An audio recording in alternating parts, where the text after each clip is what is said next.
Well,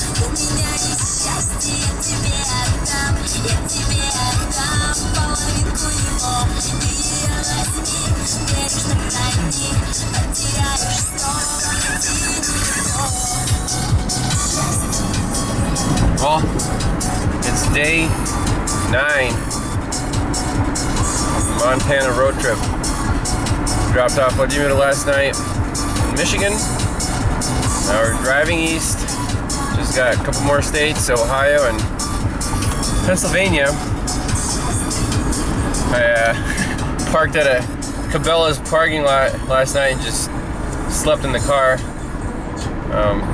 Yeah, it was too late to drive, so it's 6 a.m. Hopefully we'll be home by lunch. So, what a trip, huh?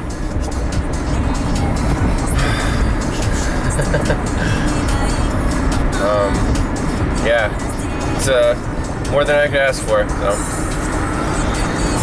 we'll be home shortly.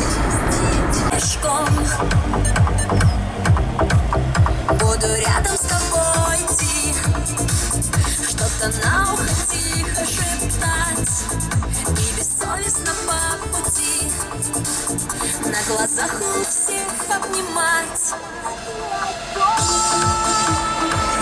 Welcome back to the East Coast. First traffic jam in the morning. Accident. Google Maps says 15 minutes extra. Can't get off the interstate. You gotta wait. Didn't see any of this out west. I guess there's too many people on the East Coast and some bad drivers or something, but weather's good, early in the morning. Yeah, why not have a car accident? Sure. I mean, you know, can you imagine how much money and time is wasted from like a split-second accident? Blocks the whole road for who knows how long.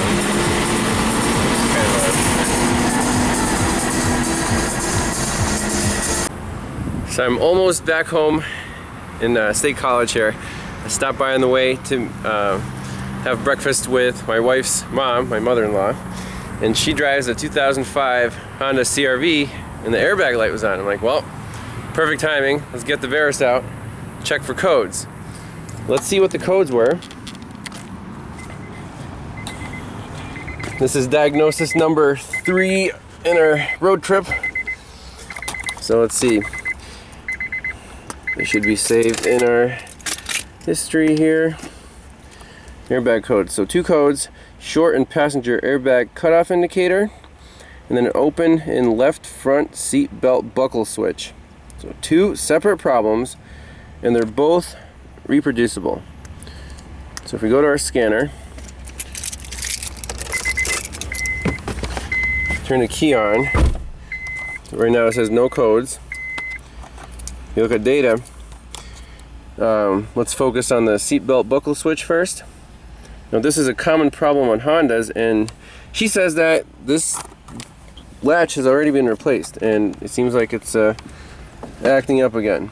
So we're focusing on this left buckle switch data PHAD. It says unbuckle right now, and when you put a seatbelt in there, it should say buckled. So seatbelt in, buckle, right?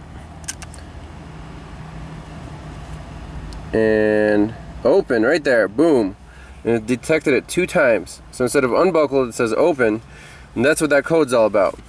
And it's definitely a latch problem. It's not a wiring problem, because in the buckled state, it works just fine.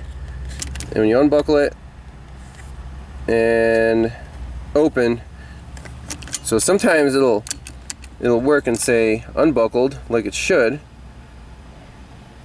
Nope, it's acting up.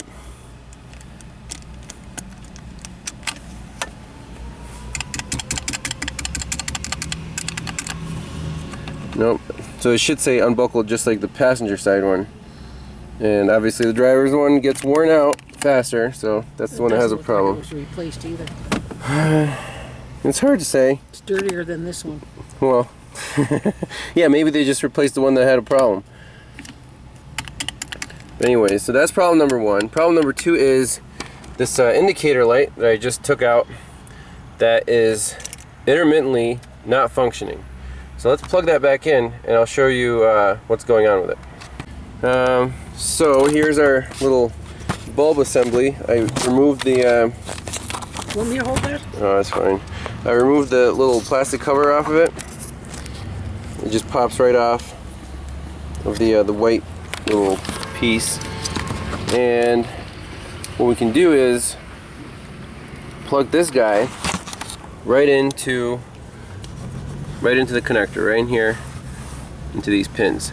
And see, it's actually on, but intermittently. You wiggle it around, and sometimes it just kind of flickers. There you go. So it should be on right now, but if you like fiddle around with it, there it goes again. On, off, on, off. So I'm suspecting there's a cracked solder joint somewhere, so we're just going to take a soldering iron and reflow these little joints and see if it works. I'll be really surprised if they fix it under warranty. Here's our old... Yeah, that's what the seatbelt should be. The seatbelt should be, yeah. If they, I think there's a recall on that, and if they replaced it before, then... I think it was 2 separate ones, and one looked just as old as the other. So these look a little crusty. We can kind of clean them up. Maybe take a little pocket screwdriver.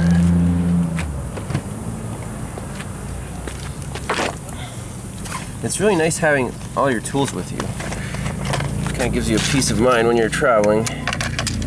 So this little guy will just scrape in between these contacts.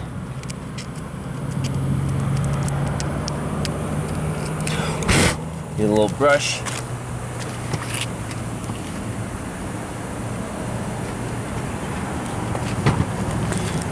Brush these guys off. That looks good. Now, very simply, we'll just take each one and reflow it. And maybe add a little bit of solder to there. Ready?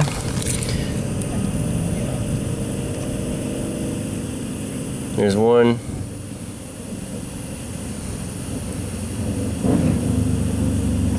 There's two. I'm going to hold this while I reflow the solder. There's three.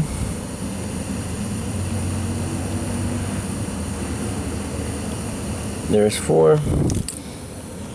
And a couple more right here. 5 and 6. I think the rest of them look pretty good. So let's pop this in and see if it keeps doing its little flicker thing. I love this car.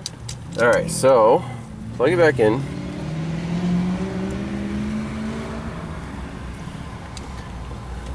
Now let's buckle the seatbelt.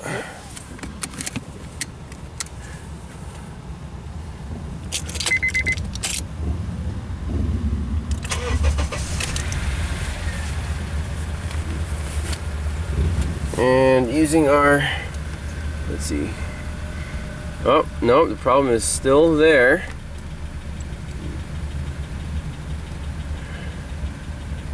So look, twist this way, it's off. Twist this way, it's on. What does that mean? One of the pins. Is it a pin fitment issue? Could be.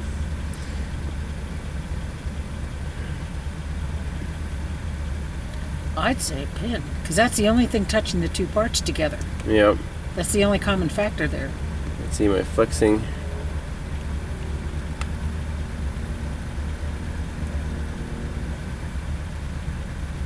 Has to be a pin.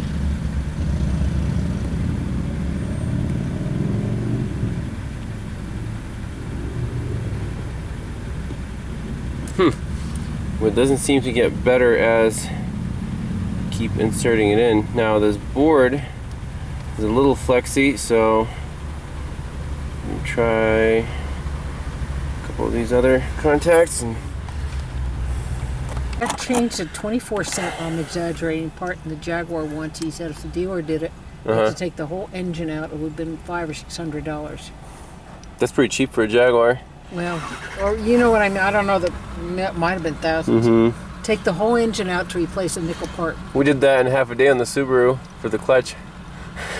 I didn't charge the guy that much. So yeah, this thing's fixed.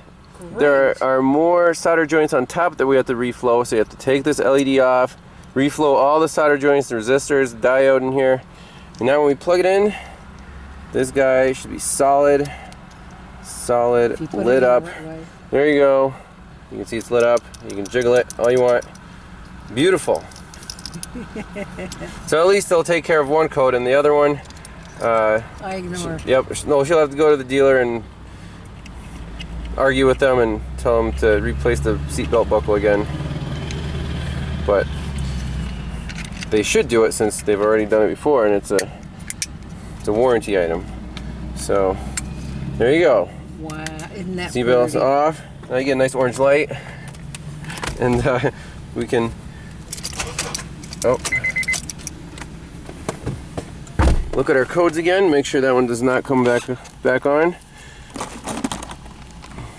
So you can see there's a passenger airbag cutoff indicator is on right now.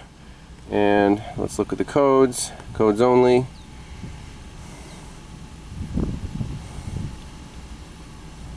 Open and left front seat belt buckle switch. Okay, so let's clear them out. Okay. And continue. Codes only. And it should just come up with the yep, the seat belt buckle switch. That's it. So we fixed this little problem. But the dealer will have to replace that, or we can just look up how much these stupid buckles cost and maybe just get one and put it in. No big deal. They'll do it for me across the street. So another diagnosis complete on the way back, and this should be just about the last part of the trip. And I appreciate my mother-in-law for hanging out here and being patient. And Glad to do it. yeah, maybe while I'm on the road, she'll call my wife and beg for forgiveness that I'm half a day late. And yeah, I'll do my best. Maybe get her some flowers or something. All right, well, that's it for this one. See you guys next time. Bye-bye.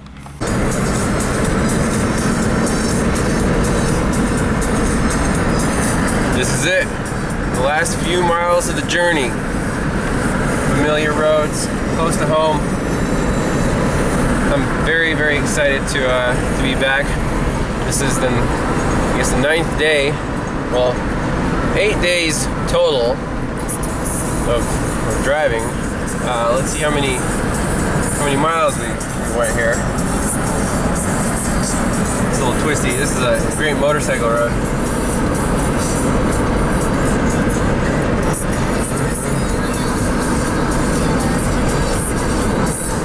I think the very first video I put out on YouTube, I took an old BMW motorcycle on a test drive on this very road to check the alternator output.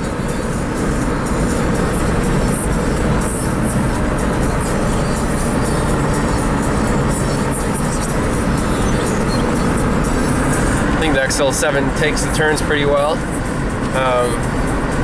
Yeah, it was a great vehicle for the trip. I'm very, very pleased. It actually seems to run, I don't know, seems to pull even stronger now after all the highway miles. Maybe the engine got like decarbonized or something. But yeah, it runs great. Timing chain tensioner, rattles a little bit when you're just cruising around in town after it gets real hot, but hey, on the highway that doesn't matter. So I don't know if I'll have to replace that again or what, but hey, you made it. It's doing just fine.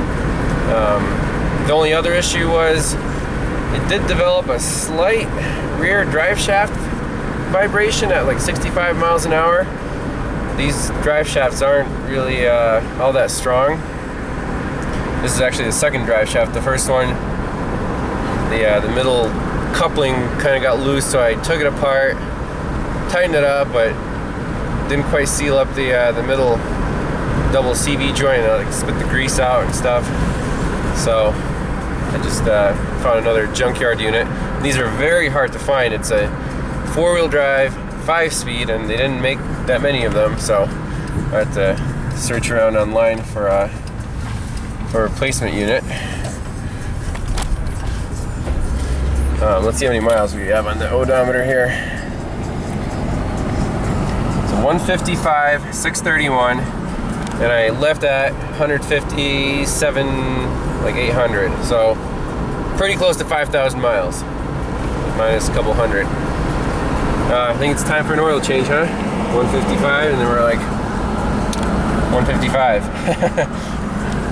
So it definitely deserves one. So that's the end of the journey. It'll take a little while to post all the videos and stuff, but yeah, I couldn't have asked for a better trip, better friends, awesome people we met along the way. It just really gives me, makes you really optimistic about people in general. You know, they're really good people out there, and everyone's helpful and everyone means well. So with that, I hope you enjoyed the trip, and we'll get back to work here shortly. I have a lot of work piled up here from the week that I was gone. My wife tells me I missed a couple phone calls back at the shop, so I'll have to take care of that. More diagnostics to come, I'm sure, and yeah, we'll go from there. So thanks a lot for watching, and safe travels.